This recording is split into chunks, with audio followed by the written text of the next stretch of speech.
आज भोलेनाथ के इस शक्तिशाली परम सिद्ध मंत्र को सुन लिया तो आपके बड़े से बड़े दुर्भाग्य भी सौभाग्य में बदलते देर नहीं लगेगी। आज लोग मेहनत तो खूब करते हैं, लेकिन उनका किस्मत ही साथ नहीं देती है, जिससे उनको सफलता हाथ लगते लगते दूर चला जाता है। फिर वो हताश हो जाते हैं। ऐसा लगता है कि अब कुछ बचा ही नहीं उनके लिए। कुछ लोगों को उनके मेहनत के अनुसार फल नहीं मिल पाता है, उनका किस्मत ही साथ नहीं देती है। अगर आप भोलेनाथ के इस मंत्र को जपना तो दूर अगर पूरा सुन भी लिया तो आपका किस्मत आपको हमेशा साथ देगी। आप जो भी कार्य में हाथ लगा देंगे वो कार्य जरूर पूरा हो जाएगा। साथ ही शरीर से नकारात्मक ऊर्जा को भी दूर करने में मदद करता है। मंत्रों का जाप करने से भय, चिंता, क्रोध और ईर्ष्या जैसे चीजों पर काबू पाया जा सकता है। हिंदू धर्म में भगवान शिव को समर्पित कई शक्तिशाली मंत्र हैं, जिनका जाप कर जीवन में शांति की प्राप्ति होती है।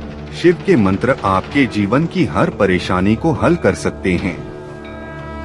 बस आपसे एक छोटा सा रिक्वेस्ट है कि मंत्र को पूरा सुने, अन्यथा कोई लाभ प्राप्त नहीं होगा और आप भोलेनाथ का भी अपमान करेंगे।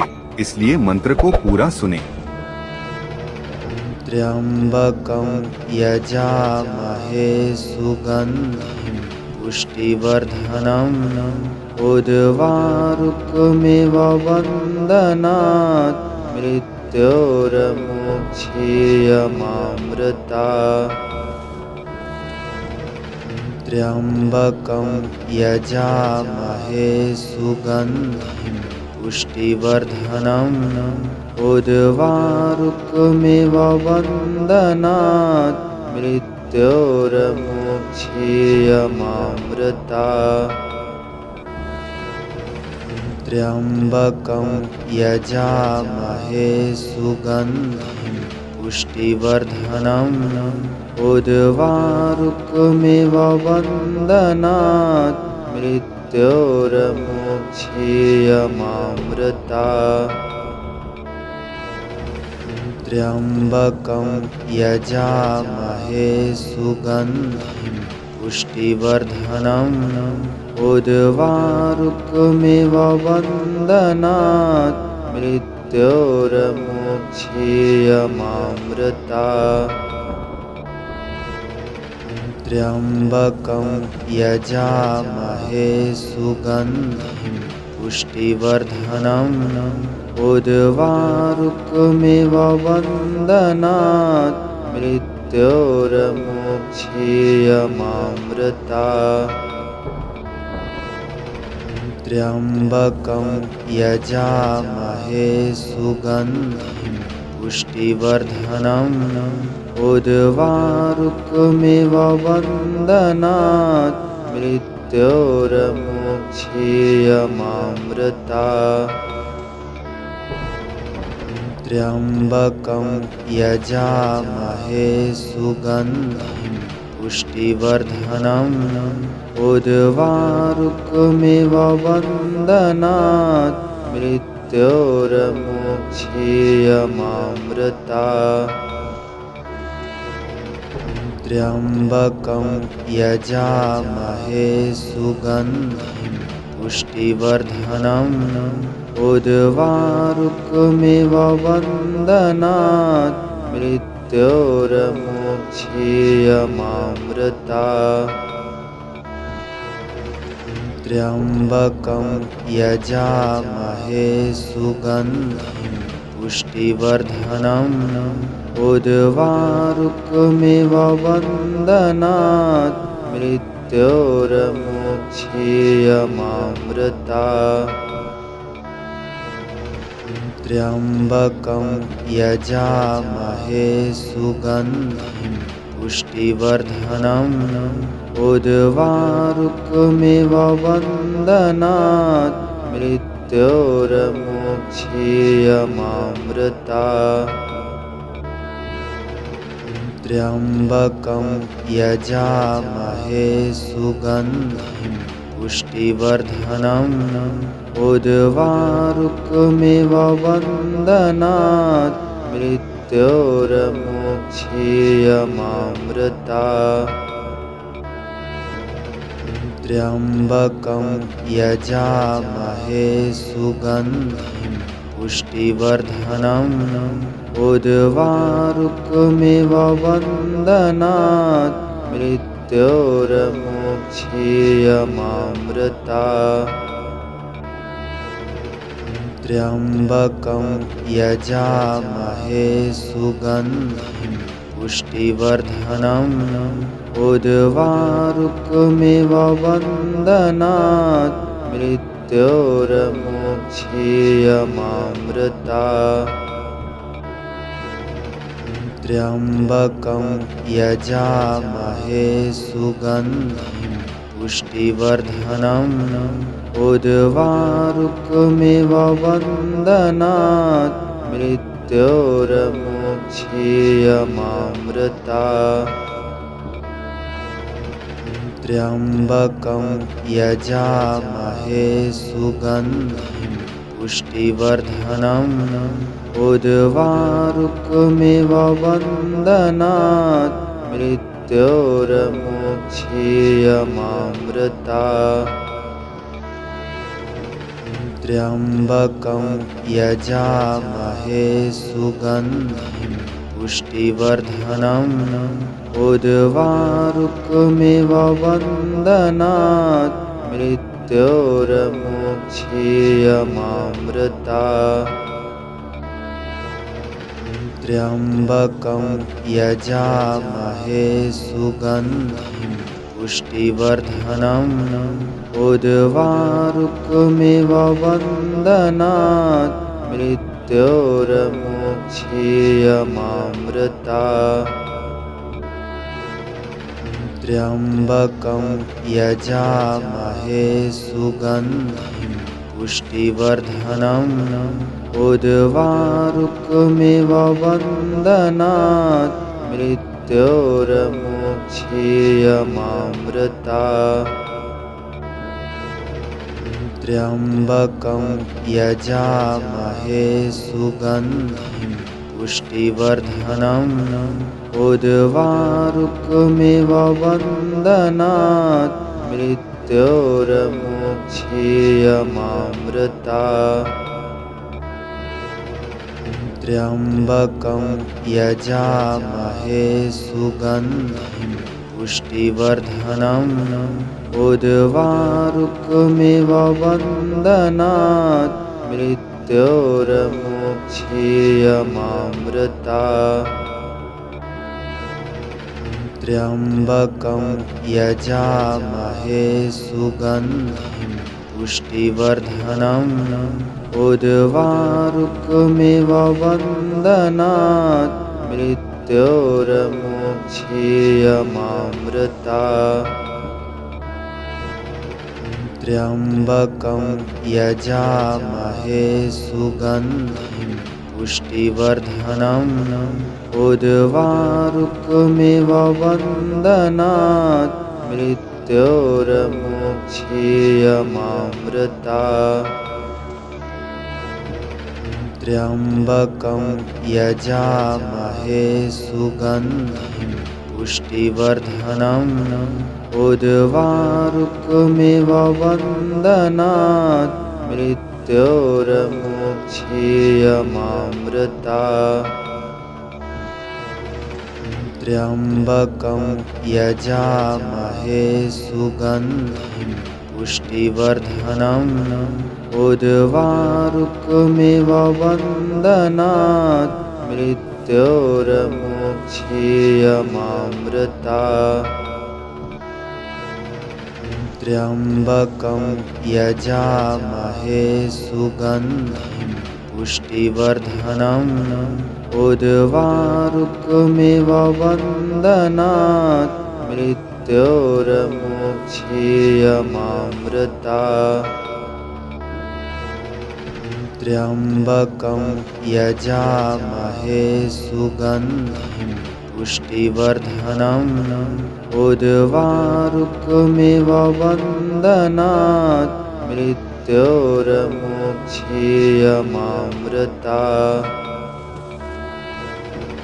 त्र्यम्बकं यजामहे सुगन्धिं पुष्टिवर्धनम् उर्वारुकमिव वन्दनात् मृत्योर्मुक्षीयमामृता त्र्यम्बकं यजामहे सुगन्धिं पुष्टिवर्धनम् उर्वारुकमिव वन्दनात् मृत्योर्मुक्षीयमामृता त्र्यम्बकं यजामहे सुगन्धिं पुष्टिवर्धनम् उर्वारुकमिव वन्दनात् मृत्योर्मुक्षीयमामृता त्र्यम्बकं यजामहे सुगन्धिं पुष्टिवर्धनम् उर्वारुकमिव वन्दनात् मृत्योर्मुक्षीयमामृता त्र्यम्बकं यजामहे सुगन्धिं पुष्टिवर्धनम् उर्वारुकमिव वन्दनात् मृत्योर्मुक्षीयमामृता त्र्यम्बकं यजामहे सुगन्धिं पुष्टिवर्धनम् उर्वारुकमिव वन्दनात् मृत्योर्मुक्षीयमामृता त्र्यम्बकं यजामहे सुगन्धिं पुष्टिवर्धनम् उर्वारुकमिव वन्दनात् मृत्योर्मुक्षीयमामृता त्र्यम्बकं यजामहे सुगन्धिं पुष्टिवर्धनम् उर्वारुकमिव वन्दनात् मृत्योर्मुक्षीयमामृता त्र्यम्बकं यजामहे सुगन्धिं पुष्टिवर्धनम् उर्वारुकमिव वन्दनात् मृत्योर्मुक्षीयमामृता त्र्यम्बकं यजामहे सुगन्धिं पुष्टिवर्धनम् उर्वारुकमिव वन्दनात् मृत्योर्मुक्षीयमामृता त्र्यम्बकं यजामहे सुगन्धिं पुष्टिवर्धनम् उर्वारुकमिव वन्दनात् मृत्योर्मुक्षीयमामृता त्र्यम्बकं यजामहे सुगन्धिं पुष्टिवर्धनम् उर्वारुकमिव वन्दनात् मृत्योर्मुक्षीयमामृता त्र्यम्बकं यजामहे सुगन्धिं पुष्टिवर्धनम् उर्वारुकमिव वन्दनात् मृत्योर्मुक्षीयमामृता त्र्यम्बकं यजामहे सुगन्धिं पुष्टिवर्धनम् उर्वारुकमिव वन्दनात् मृत्योर्मुक्षीयमामृता त्र्यम्बकं यजामहे सुगन्धिं पुष्टिवर्धनम् उर्वारुकमिव वन्दनात् मृत्योर्मुक्षीयमामृता त्र्यम्बकं यजामहे सुगन्धिं पुष्टिवर्धनम् उर्वारुकमिव वन्दनात् मृत्योर्मुक्षीयमामृता त्र्यम्बकं यजामहे सुगन्धिं पुष्टिवर्धनम् उर्वारुकमिव वन्दनात् मृत्योर्मुक्षीयमामृता त्र्यम्बकं यजामहे सुगन्धिं पुष्टिवर्धनम् उर्वारुकमिव वन्दनात् मृत्योर्मुक्षीयमामृता त्र्यम्बकं यजामहे सुगन्धिं पुष्टिवर्धनम् उर्वारुकमिव वन्दनात् मृत्योर्मुक्षीयमामृता त्र्यम्बकं यजामहे सुगन्धिं पुष्टिवर्धनम् उर्वारुकमिव वन्दनात् मृत्योर्मुक्षीयमामृता त्र्यम्बकं यजामहे सुगन्धिं पुष्टिवर्धनम् उर्वारुकमिव वन्दनात् मृत्योर्मुक्षीयमामृता त्र्यम्बकं यजामहे सुगन्धिं पुष्टिवर्धनम् उर्वारुकमिव वन्दनात् मृत्योर्मुक्षीयमामृता त्र्यम्बकं यजामहे सुगन्धिं पुष्टिवर्धनम् उर्वारुकमिव वन्दनात् मृत्योर्मुक्षीयमामृता त्र्यम्बकं यजामहे सुगन्धिं पुष्टिवर्धनम् उर्वारुकमिव वन्दनात् मृत्योर्मुक्षीयमामृता त्र्यम्बकं यजामहे सुगन्धिं पुष्टिवर्धनम् उर्वारुकमिव वन्दनात् मृत्योर्मुक्षीयमामृता त्र्यम्बकं यजामहे सुगन्धिं पुष्टिवर्धनम् उर्वारुकमिव वन्दनात् मृत्योर्मुक्षीयमामृता त्र्यम्बकं यजामहे सुगन्धिं पुष्टिवर्धनम् उर्वारुकमिव वन्दनात् मृत्योर्मुक्षीयमामृता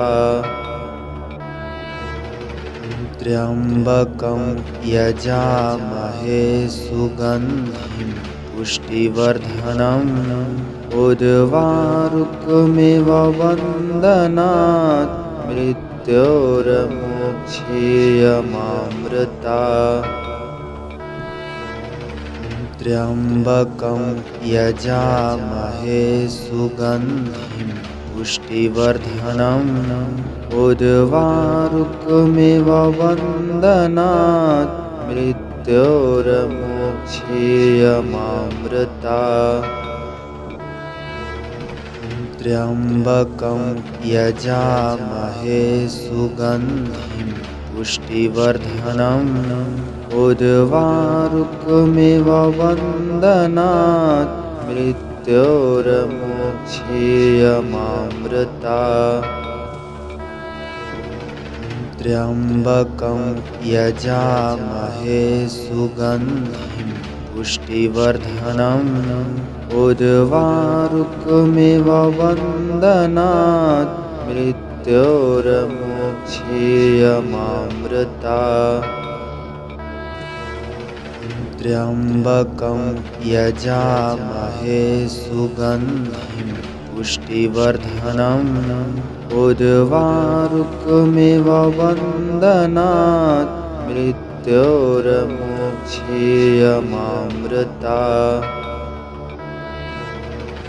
त्र्यम्बकं यजामहे सुगन्धिं पुष्टिवर्धनम् उर्वारुकमिव बन्धनात् मृत्योर्मोक्षीयमामृता त्र्यम्बकं यजामहे सुगन्धिं पुष्टिवर्धनम् उर्वारुकमिव बन्धनात् मृत्योर्मोक्षीयमामृता त्र्यम्बकं यजामहे सुगन्धिं पुष्टिवर्धनम् उर्वारुकमिव बन्धनात् मृत्योर्मोक्षीयमामृता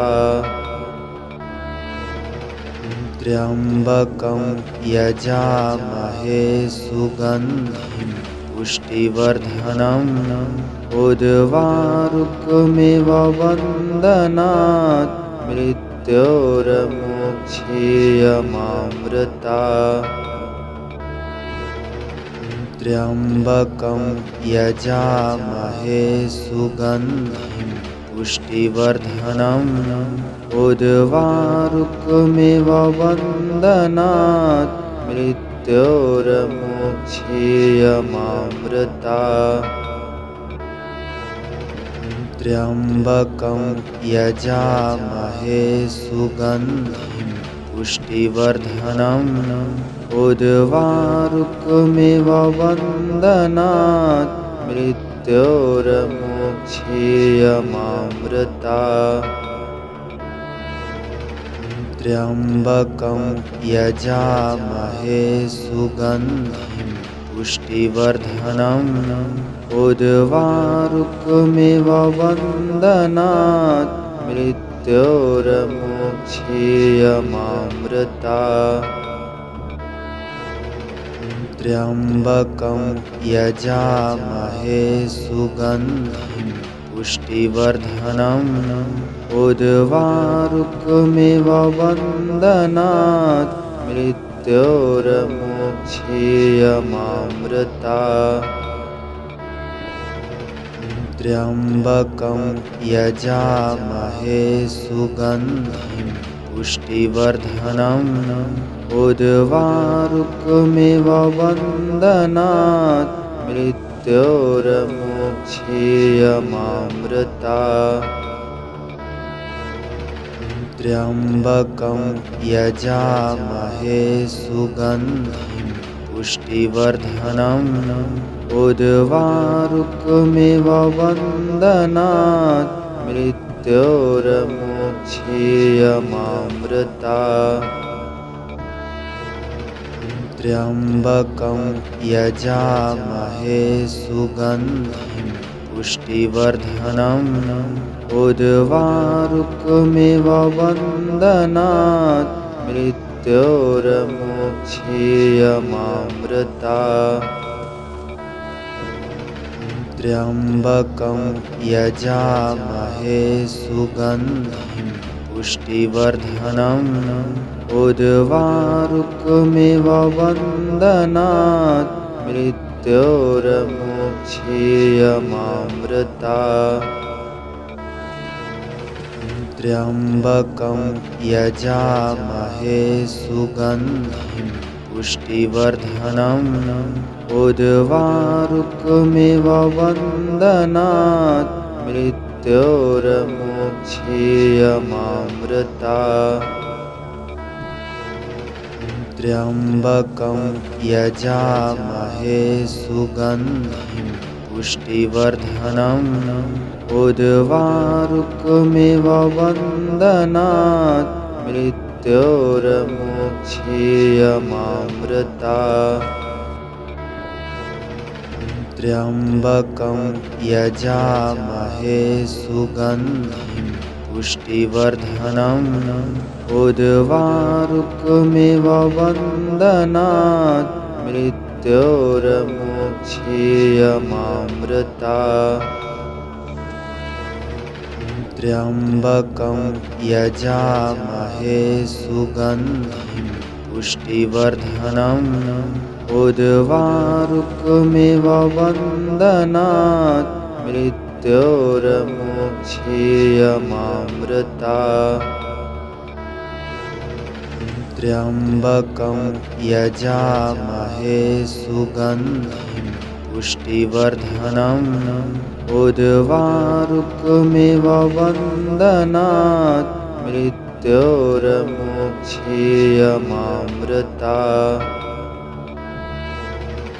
त्र्यम्बकं यजामहे सुगन्धिं पुष्टिवर्धनम् उर्वारुकमिव बन्धनात् मृत्योर्मुक्षीयमामृतात्।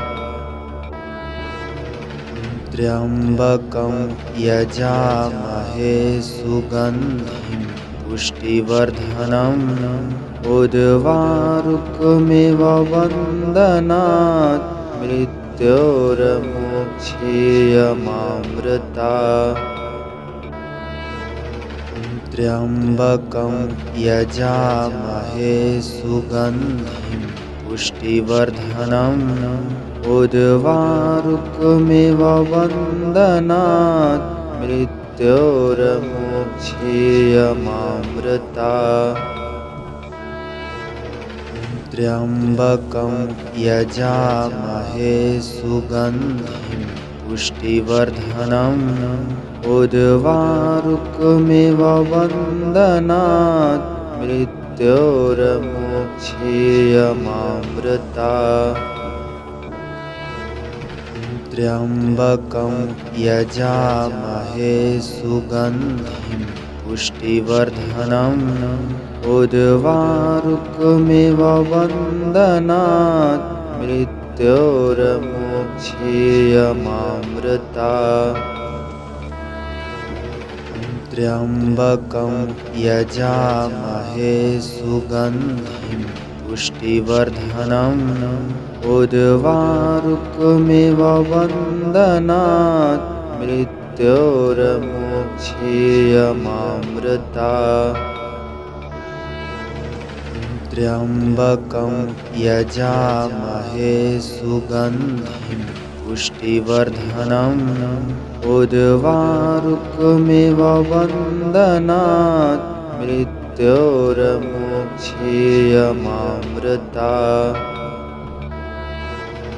त्र्यम्बकं यजामहे सुगन्धिं पुष्टिवर्धनम् उर्वारुकमिव बन्धनात् मृत्योर्मुक्षीयमामृतात्।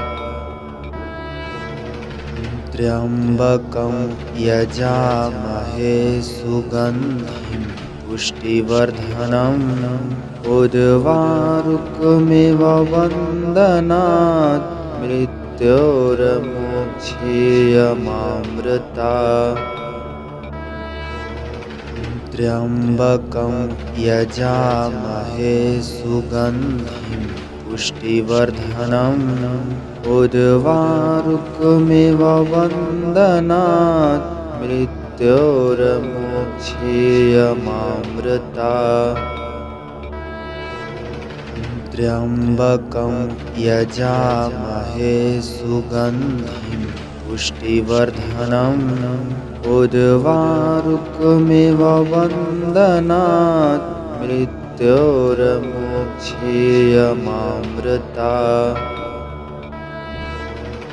त्र्यम्बकं यजामहे सुगन्धिं पुष्टिवर्धनम् उर्वारुकमिव बन्धनात् मृत्योर्मुक्षीयमामृतात्।